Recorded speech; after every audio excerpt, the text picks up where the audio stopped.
Housing Development Corporation esonyegoro ndị mmadụ n'ụwa niile gba gburugburu imerube mmemme World Habitat Day 2023 ya bụ mmemme bụ nke na-emerube na Monday izizi n'ọnwa Oktoba n'afọ a. Ọ bụ ndị United Nations wepụtara ya wee na-akpọ oku ka ndị mmadụ gbado anya n'obodo ha dị iche iche mere ịkwalite ebe mmadụ ga na-anọ. Ezigbo n'obi a bụ ichetara ụwa niile gba gburugburu n'obo oke na ọrụ dịrị onye ọbụla maka nchekwa ebe anyị bigasị. Amaka Chibuzo Okoye wetara anyị akụkọ a.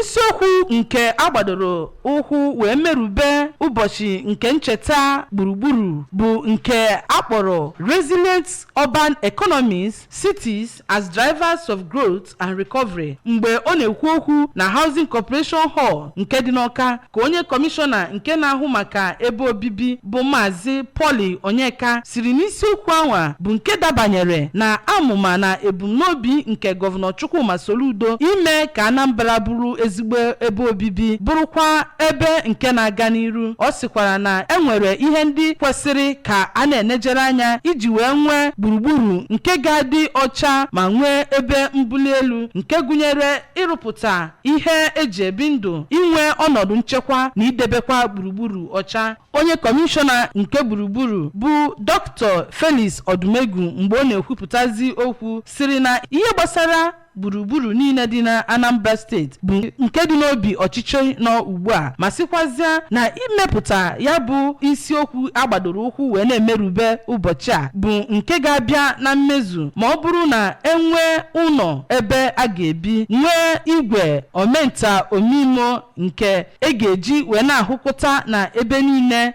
na-adị mma ma nwezie gburugburu nke ga-adị ọcha, enwe akwụkwọ ndụ. Mgbe ọ na-ekwuzi okwu n'ozi nnọọ ya ka onye isi oche nke Anambra State Housing Development Corporation bụ Maazị Chike Anyaọnụ toro ndị na-arụ ọrụ na ya bụ corporation ma sịkwazịa na ha agago n'iru imuwe ihe gbasara ọrụ oyibo ma sịkwazịa na mmemme nke World Habitat Day nke ha na-eme n'ara bụ nke so na ihe Gọvanọ Chukwuma Soludo kwere na nkwa mgbe ọ na-agagharị na-achụ nta vote ma sịkwazịa na ugbu a na enwego Anambra nke bụ ịgba. N'ozi nnọọ ya ka onye Managing Director Anambra Broadcasting Service ABS Ọka bụ Sachido Obidegwu siri na ebe ndị mmadụ kwesịrị ka agbado ụkwụ n'oge dị ugbu a bụ ihe gbasara inete ndụ mmadụ anya ma kwarịrị oke ọnụ ibi n'ụlọ na-ada na Ọka na gburugburu ya. Ọ gara n'iru ma kpọọ ndị ụlọ omebe iwu nke steeti a oku ka ha kpọkana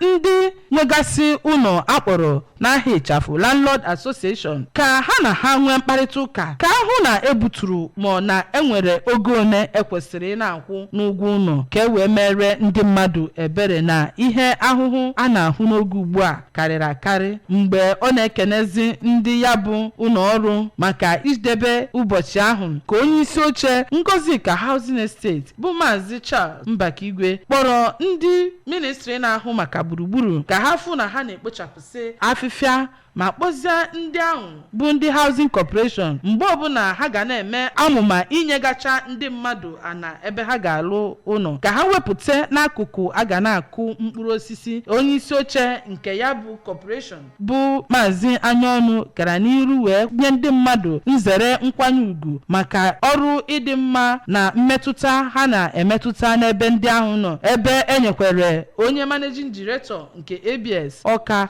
bụ Sachido ya bụ nzere award. Abụ m Amaka Chibuzo Okoye maka akụkọ ụwa ABS.